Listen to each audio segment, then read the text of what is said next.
So I have this vision of functional, highly competent professional sports organizations. And my vision as a consumer of the product, for better or worse, whether I'm media, fan, whatever, I'm a consumer of the product, is I want everyone in the organization to be on the same page and going the same direction. And you know what? Adam Peters wants that too. It's having an aligned vision, having collaboration, having inclusion with everybody pulling the same direction.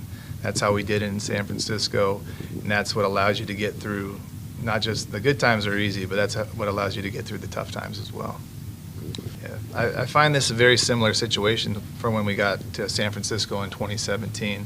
A lot of great similarities, so I have a lot to lean on from that experience, both things we did well and things we didn't.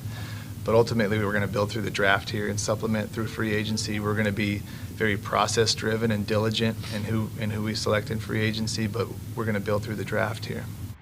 So, big man, here's what we know, that they have the number 2 overall pick in the draft, and it sure seems like, and we've talked about this a bunch, we don't need to belabor it, but you're going to have owner, GM, and whoever lands as head coach all on board for this number 2 overall pick. Obviously, the number 2 pick is of the most importance. But, dude, at the same time, if you look at what they did in San Fran, what allowed them to withstand the mistake that was the Trey Lance trade was how well they drafted in all of the rounds. Kittle's a 5th rounder. Warner's a 3rd rounder. Brock Purdy's freaking Mr. Irrelevant, dude. Like, if you can hit throughout the draft, then you can build through the draft, and that becomes legitimate.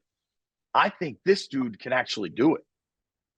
I agree, because having the foundation of good draft picks and good draft classes allows you to build off of that. That's what allowed them to go out and get Christian McCaffrey. That's what allowed them to go out and start picking spots where they needed to go and improve their team, because they had such a strong base from good draft classes. And I love hearing Adam Peters talk about that and recognize that, you build through the draft and supplement through free agency, because that's something that successful franchises do. Here in Washington, from time to time, we've seen them go off the deep end and try and win the offseason and build through free agency and then supplement through the draft. And ultimately, that doesn't really work as a building mechanism for an NFL team. And further, I feel like through the Ron Rivera drafts, there was a lot of hubris in the draft room that they knew more than the rest of the NFL.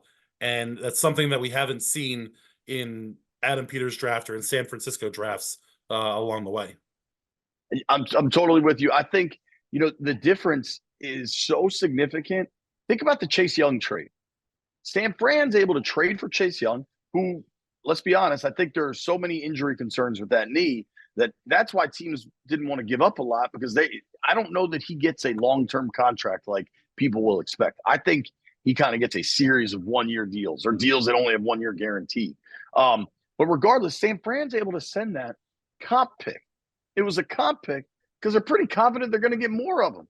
If you think about the Ravens, if you draft really well, you get rewarded in either you lock your guys up to second contracts before they hit free agency, cough, cough, Sam Cosmi, cough, cough, or you get comp picks when they go to free agency. Like, it's a self-fulfilling prophecy when you draft well, because it gets you more draft picks. And it doesn't mean you're not going to have misses. Did they draft a kicker or a punter or something in the 3rd round? Like, something quite aggressive, I think.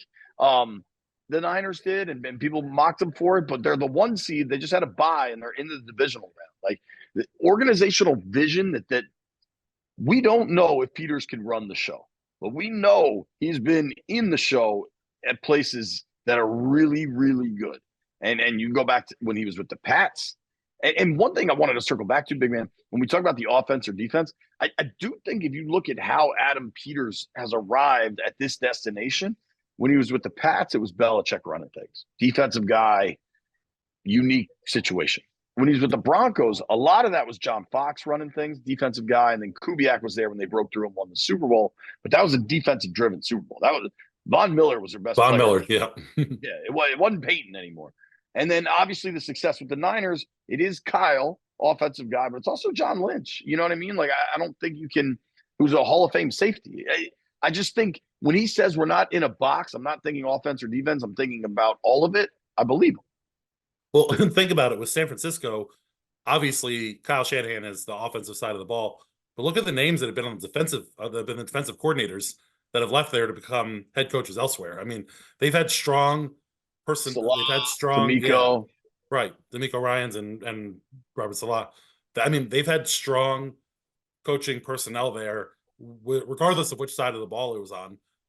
But to me, the most important, the most interesting answer that I thought he gave at the presser was when he was asked about kind of the roster here in DC. And, you know, he was here in Washington when the 49ers played the Commanders late in the season. I think JP, you may have gotten a chance to chat with him for a second or two. But there was a real kind of I would say kind of smirk and pause when asked that question. And he finally got to, you know, hey, there's some cornerstone pieces of the team or whatever. I think, you know, a lot of times we ask to read between the lines. I don't think there's a lot of between the lines to read here, but I think that's where, you know, you can kind of get a feel that he wants a lot of he's going to want a lot of this roster overturned coming up in the next year or so.